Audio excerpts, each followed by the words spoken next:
The leader of the Christian world of the time, the Pope, cautioned his armies with the following: "Do not fight against Barbarossa, for he will never leave the place he arrives at without conquering it." Istanbul had already been conquered. Mehmed the Conqueror had closed an era and opened a new one. The Ottoman Empire had demonstrated its power on land and set its sights on the seas. The goal? The Mediterranean. And there's only one man who can achieve it. Someone even more famous than Suleiman the Magnificent. A pirate who knows 5 languages. You heard that right. A Turkish pirate. Hayreddin, also known as the Captain of the Seas, the Conqueror of the Seas, Hayreddin Barbarossa.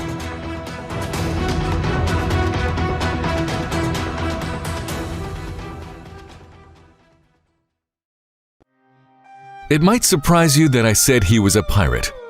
We'll talk about that in a minute. First, let's take a look at his family. Because this is where his story begins. His older brother, Master Oruç, had learnt seafaring and maritime commerce during his early years. With his courage, intelligence, and entrepreneurship skills, he had come to own a ship. During this period, Spain was putting a lot of pressure on Muslims. The Barbarossa brothers soon started to engage in battles against the Spanish. After a short period of time, they took Algeria. Oruç Reis wasn't just a seafarer anymore, but also the ruler of Algeria. However, this only lasted a year. Because after a year, Spain, together with the original inhabitants of Algeria, launched an attack. Hayreddin's brothers, Ishaq and Oruç Reis, fell during the battle. The story had come to an end for Ishaq and Oruç Reis. But some ends are the beginnings of new stories. Having taken heavy losses, Hayreddin had a plan. Despite the intense battle, they managed to keep Algeria, and now he was the ruler. To demonstrate his allegiance to Yavuz Sultan Selim, he coined currency and held sermons after Friday prayer in his name. Sultan Selim gave Barbarossa governorship of Algeria and placed him under the protection of the empire. Because of his service to the Ottoman Empire, he earned the name Hayreddin, meaning favorable of the religion. So how did Hayreddin come to be called Barbarossa? The name Barbarossa actually belonged to his older brother Oruç Bey. Because of his red beard, he was named Barbarossa, meaning red beard in Italian. However, after his brother's death, the name passed to Hayreddin, and thus he became known as Barbarossa Hayreddin. Was Barbarossa Hayreddin really a pirate? Did Hayreddin used to be a bad person? No. Contrary to popular belief, Turkish Muslim pirates were not like the pillaging and looting sea bandits that we know of.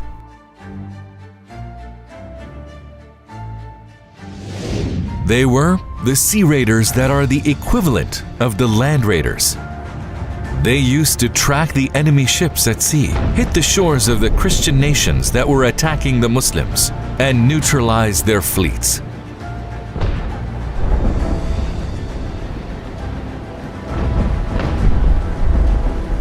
Barbarossa Hayreddin was a brave and knowledgeable commander. Because he spent his life at sea, he spoke many Mediterranean languages, such as Greek, Arabic, Spanish, Italian, and French very well.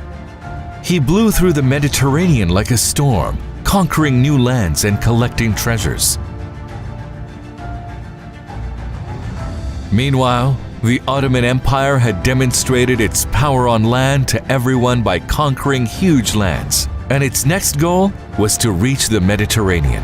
The Ottomans wanted to continue its conquests also at the sea against Europe's largest and strongest nation, Spain. Barbarossa was invited to Istanbul by Suleiman the Magnificent, Selim the Conqueror's successor. Because Barbarossa knew the seas extensively and had fought against the Spanish for many years and knew them very well, the news of the Barbarossas entering under the protection of the Ottomans worried Europe, especially the King of Spain. Due to his constant struggle against the Christians, Barbarossa knew the Mediterranean like the back of his hand.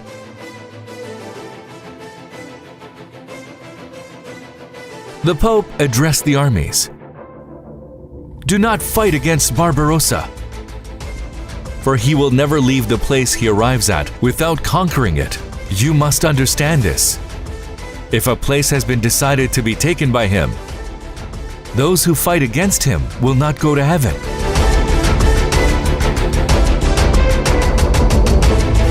This is why the tide turned when Sultan Suleiman joined the forces with Barbarossa. During that era, Barbarossa was more famous than Suleiman the Magnificent. When Barbarossa arrived in Istanbul and presented himself to the Sultan, he was appointed as the fleet admiral of the Ottoman Empire, the captain of the seas.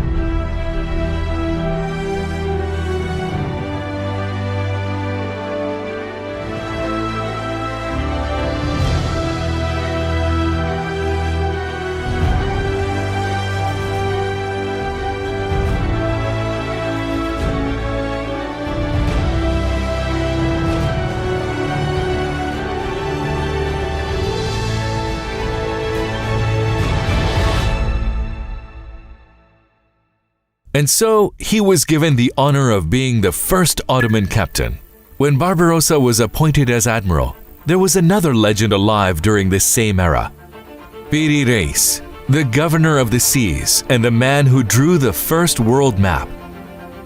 That's right, Piri Reis was also alive during that time and joined many successful naval expeditions with the Barbarossa brothers. The book he left behind, the Book of Behriye, has been an important work of art that were left to the world naval history and used by almost every captain of that time. Barbarossa later set sail into the Mediterranean with the Ottoman fleet. He battered the Italian coasts and then took the Venetian islands in the Aegean Sea. Everywhere he went, he cut his enemies down like grass. It was decided that the Ottoman advance had to be stopped. An alliance was made between Spain, the papacy, and Austria. After the addition of Venice, Portugal, Malta, and Genova to this alliance, a large Christian fleet was formed, commanded by Andrea Doria. It was called the Holy League Fleet, and so the Crusader fleet that would stop Barbarossa was established. The largest maritime battle in Turkish history, which would change the global balance of power and be recorded in world history, was about to begin. All preparations were made for the naval battle of Preveza. The Crusader fleet had started gathering in Corfu and then surrounded the fort of Preveza located at the north entrance of the Ambracian Gulf. Upon receiving the news, Barbarossa sent a vanguard fleet of 20 ships commanded by Turgut Reis. Turgut Reis encountered 40 ships from the enemy fleet in the waters of Zenta and sent word to Barbarossa. The next day, according to some sources, there were around 600 ships with 60,000 men on board waiting off the coast of Preveza. Barbarossa, on the other hand, had 122 ships and 2,000 men.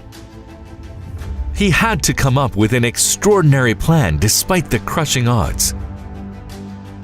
The Ottoman fleet was 1/3 of the enemy fleet, but for the believers, 60,000 was just a number. Because they believed in the verse, "How many times has a small force vanquished a mighty army by the will of Allah? And Allah is with those who are steadfast." Al-Baqarah 249. Didn't our Prophet Muhammad, peace be upon him, win many battles despite having smaller numbers? Knowing this very well and following the footsteps of our Prophet, peace be upon him, Barbarossa was acting cautiously and patiently, and now he had to make a difficult decision: defend or counterattack. He prayed until the morning light. "O Allah, make Islam powerful against the disbelievers. Grant Islam a mighty aid." He soon fell asleep and had a dream. Barbarossa recalls the dream like this: there were small fish in the sea. Some of the fish had split bellies. And then I was handed a piece of paper. Then I unfolded it and started to read. On a piece of white paper with green lettering, "Nasrun min Allahi wa fathun karib wa bashir al-mu'minin," was written. Upon reading it, I rubbed the paper into my face and eyes and woke up reciting, "Praise be to you, Allah." Barbarossa had understood the message in his dream. The words on the paper were a verse. In the verse, the Almighty commanded, "The help of God and a close victory. Give glad tidings to the believers." Due to the interpretation of his dream that he thanked Allah for, he immediately decided to leave the Gulf. He planned to unpredictably sail across the Gulf and attack off Lepanto. He took advantage of the heedlessness of the world and met the enemy ships attacking first. Not expecting a surprise and brave attack from the Ottoman fleet, which had such small numbers, Doria suffered heavy losses in the first attack. 2 hours later, they got themselves together with the help of the south winds. Andrea Doria started advancing towards the Ottoman fleet. The tide had suddenly turned against Barbarossa, and he was worried. And he did something that wouldn't come to anyone's mind. He had won many battles by resigning himself to the will of God. And he knew that that was what he must do now. He opened up his hands and prayed. Then, he ordered his men to bring him some paper. He told them to write down the 33rd verse from Surah Ash-Shura and the 9th verse from Surah Al-Ahzab, and tossed the papers into the water from both sides of the ship. The verses read, "If he willed, he could still the wind, and they would remain motionless on its surface. Indeed, that are signs for everyone patient and grateful."